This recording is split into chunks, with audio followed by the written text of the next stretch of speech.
Kalau kita mikirin soal Mercedes, biasanya yang terlintas di pikiran kita adalah mobil sedan antara 2 pintu atau 4 pintu yang punya bentuk dan interior yang mewah dan biasa dipakai sama pejabat atau pengusaha. Makanya selalu berwarna hitam, silver, atau putih. Karena orang-orang kayak gini sih nggak punya warna dalam kehidupannya. Tapi jangan salah, walaupun Mercedes terkenalnya bikin mobil-mobil mewah, mereka juga bisa bikin mobil yang kenceng, dimana penampilan mewahnya bukan penghalang untuk performa yang luar biasa. Nah, kali ini gue bakal bahas mobil buatan Mercedes yang kemampuan dan penampilannya membuat kaget satu dunia. Mobil itu adalah Mercedes SLS AMG.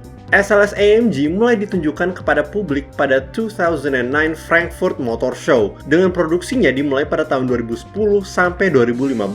Dan kalau kita lihat dari model yang Mercedes sebelumnya pernah buat, yaitu Mercedes SLR McLaren, bisa dibilang ini adalah penerusnya. Tapi lebih tepatnya adalah ini merupakan versi modern dan penerus dari Mercedes 300 SL. Kenapa? Karena SLS AMG mengambil inspirasi langsung dari 300 SL yang terlihat dari bentuk bodinya dengan kap mesinnya yang panjang dan bentuk pintunya yang bisa kebuka ke atas, yang juga disebut sebagai pintu gullwing. Fitur keren dari pintu ini adalah kalau misalnya dalam kecelakaan dan mobilnya jungkir balik, pintunya bisa sepenuhnya dilepas dan pengemudinya bisa keluar. Tapi satu masalah dari pintu ini adalah walaupun kelihatan keren, pas lu udah masuk dan pengen nutup pintunya, agak susah sih karena lumayan tinggi ya. Jadi antara pas lu masuk udah sekalian megang gagang pintu di dalam untuk nutup, atau kalau udah keburu duduk, ya tinggal panjangin aja tangan lu sampai bisa narik pintunya. Nah, mobil ini bukan cuma penampilan aja yang keren, tapi juga punya kemampuan yang bisa bersaing dengan beragam supercar pada masa itu. Mobil ini menggunakan mesin 6.2 liter V8 yang menghasilkan 571 horsepower, 0 ke 100 dalam 3,8 detik, dan punya top speed 317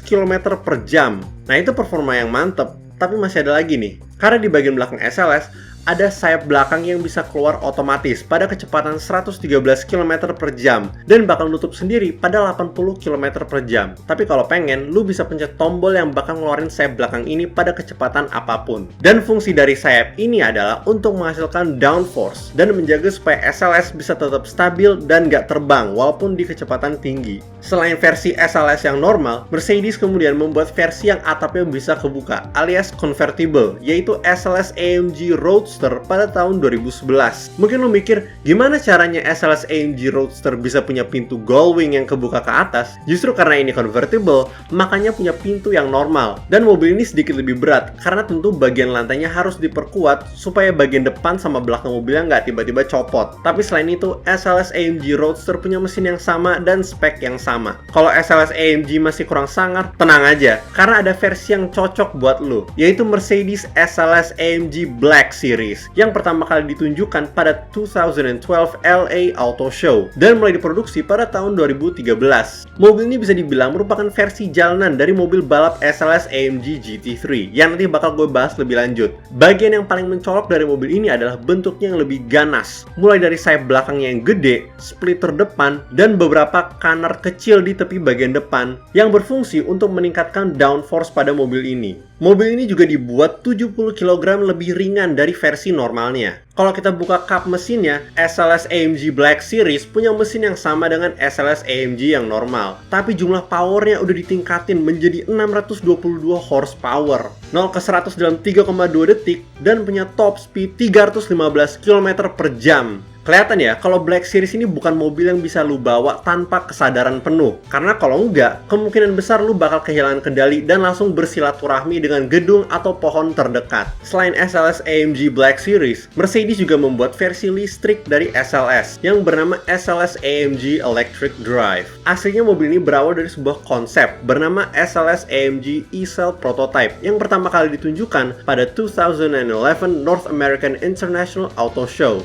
Nah, SLS AMG Electric Drive ini mulai diproduksi pada tahun 2013 dan jumlah yang dibuat terbatas banget, cuma ada 9 unit yang dibuat. Walaupun ini mobil listrik, jangan ngira kalau tenaganya kecil, karena di bawah kap mesinnya terdapat baterai yang menggerakkan 4 motor listrik yang menghasilkan total 750 horsepower, 0 ke 100 dalam 3,9 detik, dan punya top speed 250 km per jam. Jelas SLS AMG Electric Drive merupakan pionir dari supercar listrik. Nah, tadi sempat gue singgung soal versi mobil balap dari SLS AMG yang bernama SLS AMG GT3 yang pertama kali ditunjukkan pada 2010 New York International Auto Show dan mulai dikirim ke berbagai pelanggan pada tahun 2011. Mobil ini mengikuti aturan homologasi GT3 yang dibuat oleh FIA dan digunakan pada berbagai ajang balapan di dunia yang menggunakan mobil GT3 kayak ADAC GT Masters dan Super GT.